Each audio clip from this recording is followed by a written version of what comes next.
उत्तर प्रदेश में अपराधियों के हौसले बुलंद होते हुए नजर आ रहे हैं। लगातार प्रदेश में अपराध बढ़ता हुआ दिखाई दे रहा है, मगर योगी आदित्यनाथ अभी भी बुलडोजर की साधना में लगे हुए हैं। लगातार अपराध को न रोक पाने की स्थिति में योगी सरकार आती हुई दिखाई दे रही है। अभी तक रश्मि यादव की गुत्थी सुलझी भी नहीं। मथुरा में एक सिर फेरे आशिक ने मथुरा में दुल्हन को गोली मारकर छत के रास्ते भाग गया। गौतम बुद्ध नगर के कल्लूपुरा से बारात बैंड बाजे के साथ में मथुरा के गांव मुबारकपुर निवासी खूबीराम प्रजापति के दरवाजे पर पहुंची तो मेहमानों का जोरदार स्वागत किया गया। बाराती बाजे के आगे आगे नाचते हुए दरवाजे तक पहुंचे। वरमाला की रस्म पूरी की गई। करीब दिन के 1:30 समय रहा होगा। घर की महिलाएं, सखी सहेली हंसी मजाक करते हुए दुल्हन को घर के अंदर ले गई। उन्हें क्या पता था घर में काजल का काल मौत का सामान लिए हुए बैठा है। काजल कुर्सी पर बैठी थी। घर में खुशी का माहौल था। गांव के ही एक युवक अनीस ने काजल पर गोली चला दी। गोली चेहरे के आर पार होकर निकल गई। जब तक चिकित्सक पहुंचे काजल मर चुकी थी। अपराधी भाग निकला। खुशी में गम का माहौल बदल गया। समझ नहीं आता, जहां ठाकुर योगी आदित्यनाथ कहते हैं उत्तर प्रदेश में अपराध करने वाले अपराधी की रूह कांप जाती है, फिर लगातार अपराध कौन कर रहा है? क्या वह अपराधियों का भूत है जो लगातार अपराध पर अपराध करते हुए जा रहा है? आज भारतीय जनता पार्टी में लगातार एक से बढ़कर एक अपराधी शामिल हो रहे हैं, मगर ठाकुर योगी आदित्यनाथ को यह दिखाई नहीं देता है। आदित्यनाथ की सरकार में शामिल होकर अपराधी सरकार को चलाने में उनकी सहायता कर रहे हैं। वहीं पर उनके शिष्य आपराधिक घटनाओं को अंजाम देते हुए जा रहे हैं। आज उत्तर प्रदेश में अपराधी बेरोक टोक बेखौफ घूम रहे हैं, मगर योगी आदित्यनाथ को उत्तर प्रदेश में कहीं भी अपराध दिखाई नहीं देता। ठाकुर योगी आदित्यनाथ के सभी वादे होते भी निकलते हुए दिखाई दे रहे हैं। जनप्रतिनिधियों पर बुलडोजर चलता हुआ जरूर दिख रहा है। बस एक बुलडोजर है जो विपक्षी पार्टियों पर व पिछड़े वर्ग के लोगों पर दिखाई दे रहा है। यही नहीं, बुलडोजर के साथ साथ बुल यानी सांड यानी बुल किसानों की फसल चट कर रहा है। बुलडोजर पिछड़े अल्पसंख्यकों पर, उनकी प्रॉपर्टियों पर चल रहा है। बुल और बुलडोजर की राजनीति में पिछड़ा वर्ग लगातार पिसता हुआ नजर आ रहा है। सभी विभाग में बड़े अधिकारी ठाकुर समाज के लोगों को बनाया जा रहा है और पिछड़े वर्ग के लोगों को बुलडोजर और गाय को दिखाया जा रहा है, मंदिर को दिखाया जा रहा है, हनुमान चालीसा को दिखाया जा रहा है।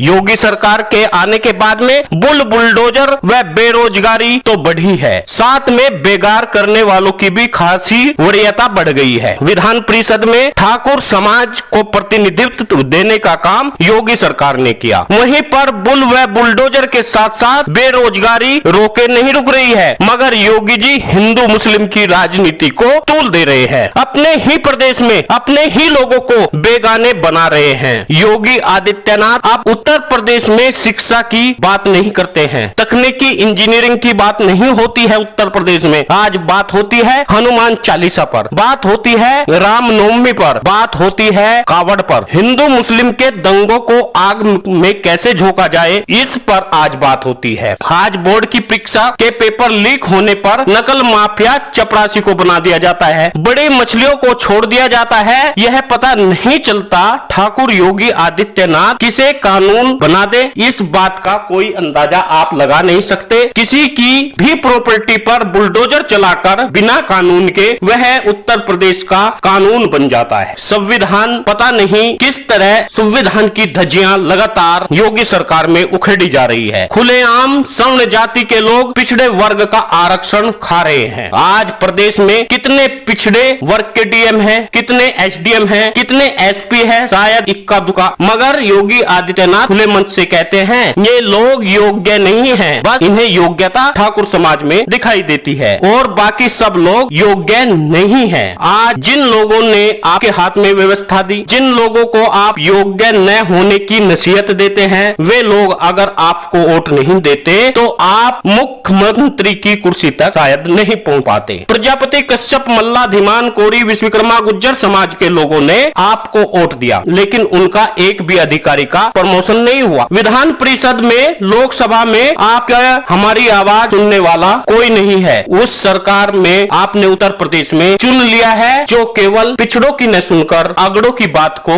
समझने की कोशिश करती है, जो बुलडोजर और बेरोजगारी पर लगातार चर्चा से बच रही है। दोस्तों, आपसे एक अपील है। अखिल भारतीय प्रजापति कुंभकार महासंघ का सम्मेलन उत्तराखंड की पावन धरती पर प्रिंस चौक दिगंबर धर्मशाला में तय है। 4 व 5 जून तक यह सम्मेलन चलेगा। डीपीएन लाइव न्यूज आपके दर्शन का अभिलाषी है। आप वहां जरूर पहुंचे। यदि आप हमारे सदस्य हैं तो आप अपनी गाड़ी पर, अपने विजिटिंग कार्ड पर डीपीएन लाइव न्यूज का सदस्य लिखकर समाज की सेवा करें।